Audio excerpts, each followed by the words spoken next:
आग लगाई अंदर जहन्नुम की आग है, हम सबको जला के राख कर देंगी।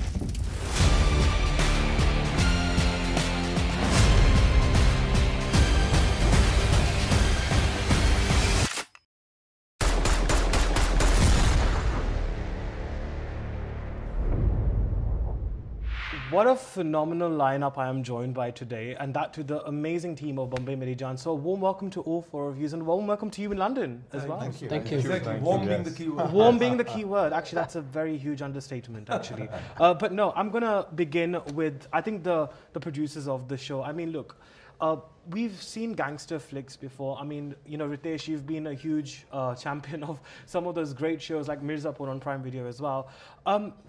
What made you decide to back something like Bambai Meri Jaan, especially when it is in that sort of a very dark zone? You know, honestly, I'm a sucker for this genre. I'm being honest. I really love it, right? And you see it whether features or even the series. I think when Hussain Zaidi came to us with it, obviously, what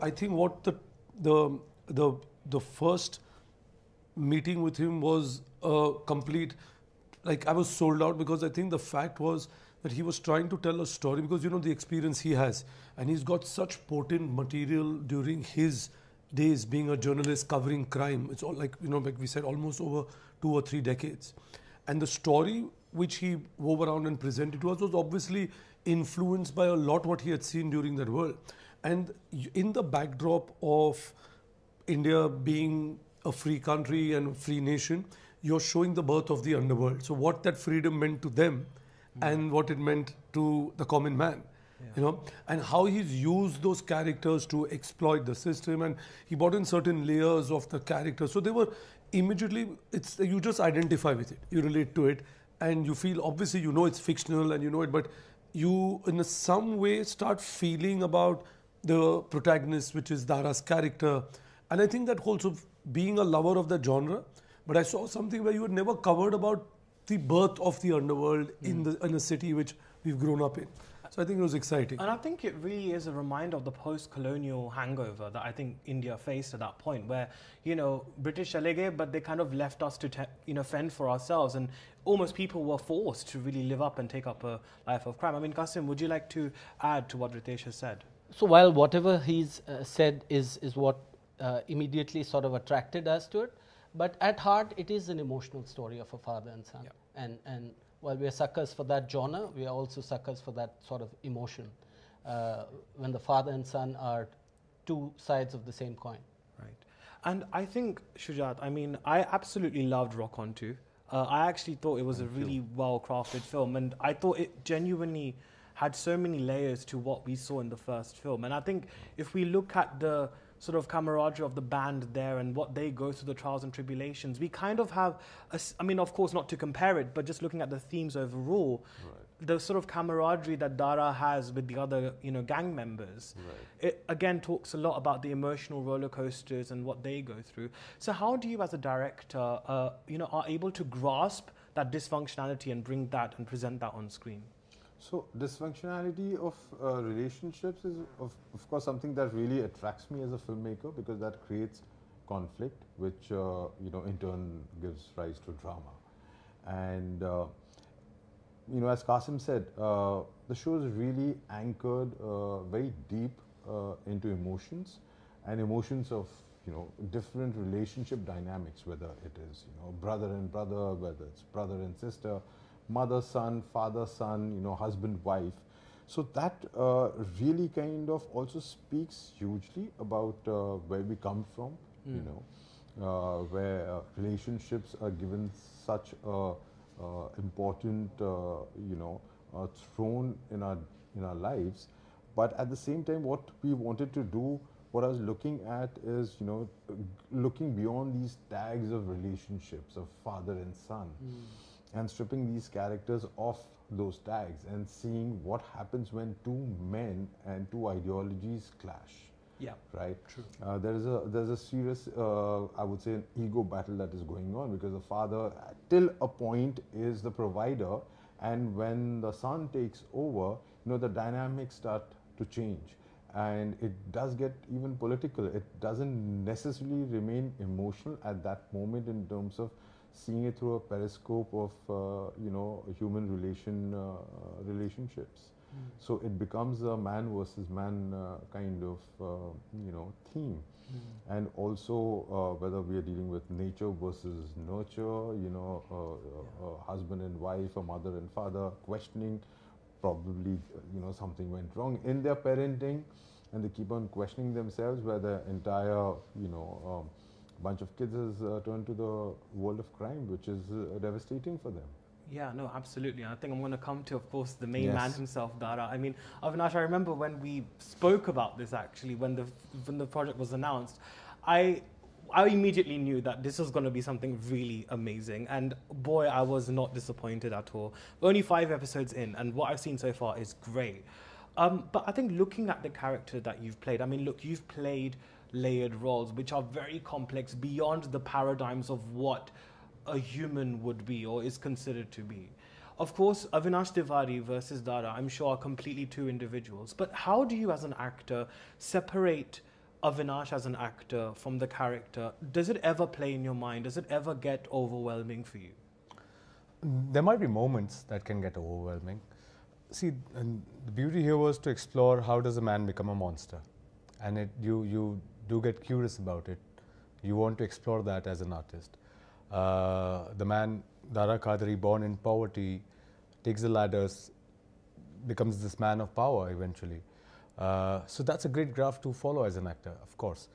But at the same time, it's a life relationship that they share, like the father-son, the relationship with the mother, and how the mother could be a support structure into him building the empire that he's eventually able to build. Those are the aspects that really, how do I say, those were the ones which excited you to want to explore it, jump into it. And then you come through phases where you realize that your moralities probably don't align with the moralities of the guy that you're playing, and it can get a bit conflicting at that point of time. But thankfully, because you show that there are consequences for the actions that you take, once you see the consequences, it kind of safeguards you. So eventually, when you see the show and the consequences that it went through, I was able to let go of all the inhibitions that I had, or something that was stopping me from giving it all. It's been a great journey for me to just go through this for over 3 years of shooting for this project, both physically, mentally, emotionally. And I keep joking about it. It's like when you let go of a project, let go of a character, it's almost like being left with stretch marks. Yeah. They don't do anything wrong to you, but they leave an imprint forever. And I would like to believe there is some imprint that Dara Kadri would have left on me for sure. Oh wow! If I had more time, I would have quizzed you on what imprint that was. I wish I knew it, but I know there's some. He'll say, I'll wait for season 2 to Yeah. reveal Oh, it. I love it. So for it. season 2 will Wait definitely for come. it. Then it looks like. Okay, no, that's great. But I think Avinash, we've got 5 minutes left, so I'm going to ask a question to you and then to the makers as well. So Avinash, I think the universal theme that kind of matches, maybe if we can draw parallels, is perhaps aspiration, that pursuit of utopia, which is something we all as human beings want and do in our lives. How much did you resonate with that whole aspirational aspect? I mean, as an actor, because you've had to work really hard to get to where you were, and we're all familiar. I'm familiar with the efforts that you've gone to doing that. So how much did you resonate with that? And also the second part of the question to the makers, apologies, big questions.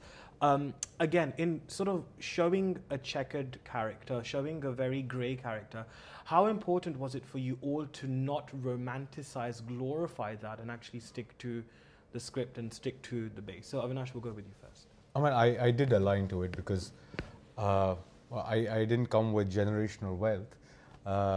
My father came to Bambai, the city, with almost nothing in his hand but a job, was able to create a family, was able to provide for us. But there's this intrinsic feeling that you constantly go through with the life, that you see people who have a certain privilege over you, and it kind of fills you with certain angst. So yes, I could relate to the angst, I could relate to the desire of wanting to grow bigger and being able to provide for the family. I haven't yet been touched by the greed for power. but I could definitely connect to these emotions, which I think are very, very universal. And along with that, like probably one of the imprints of Kadri is it has definitely helped me aspire more, and I think I'll keep it at that. You know, these are the few things that have stayed with me and aligned as far as Dara Kadri is concerned. Yeah. Amazing. Thank you for sharing that, Ritesh. Would you? You know, so I mean, I'll be honest. The fact being that nowhere on its from the writing process are you trying to glorify any of the characters, because you shouldn't, right? And you cannot. I don't think it means, but you have to be mindful about the fact that when you're writing itself and when you see it, like he was even, which he touched upon a little bit, that there is an action and there's a consequence to that action. Right. So every decision you take, you realize that the repercussion of it or what that meant, and maybe he'll come, but we will deal with it at a point before we leave you with the end of the season, that every single action had a consequence. How is that reflected on the character? And he also vocalizes that. So I think that's very smartly done. So at no way do you seem to say it's glorified, but at the same time, you will root for him because it's a fictional story. You want to root for your character. You want to identify with him, relate. So you will infuse certain stuff on it which make him human. But it's a choice he's making, right? You see the conflict, like the father and the mother are constantly questioning. And he's obviously being vocal about the fact about why does he feel. So for him, taking the easier path and down is that if I want to provide and I want to protect, I need to go down this path. But then he'll see the consequences. So nowhere are we going to, we're not glorifying it at all. Okay, Shujaat, we've literally got a minute. So if you could like to close with your closing minute. It's foreboding, isn't it? And it is going to eventually come. His father's words are going to come true. So the way I approached it, I do not see it as glorifying any character. For me, it is very important as a filmmaker to be non-judgmental about the characters in the story and let the audiences really judge who they want to root for. They might root for the father, for the mother, for the, for Dara, I really don't know. My entire effort was to humanize these guys rather than try and glorify them. Right, so it becomes really important to understand what is the human psyche and where are they coming from. It's set in a very specific strata of society. It comes in an environment which is really fragile. India has just been given its independence and the growth of a city and the growth of a family. So for me, it was really important that these are the things that drive it, because there's nobody who's, I think, positive or negative, as you said, rightfully. They're all, great characters. So is the father. It's all perception, human perception. I think I'm right, and for you, I might be wrong, and you might think you're right, and for me, that might be wrong. So it's all about fitting into that perception and the moral framework that each individual has for his own life. Wow. Well, on that introspective note, we've run out of time. Thank you so much to the wonderful team of Bambai Meri Jaan. Thank you so much for joining. Thank you so much, Anuj. Thank you.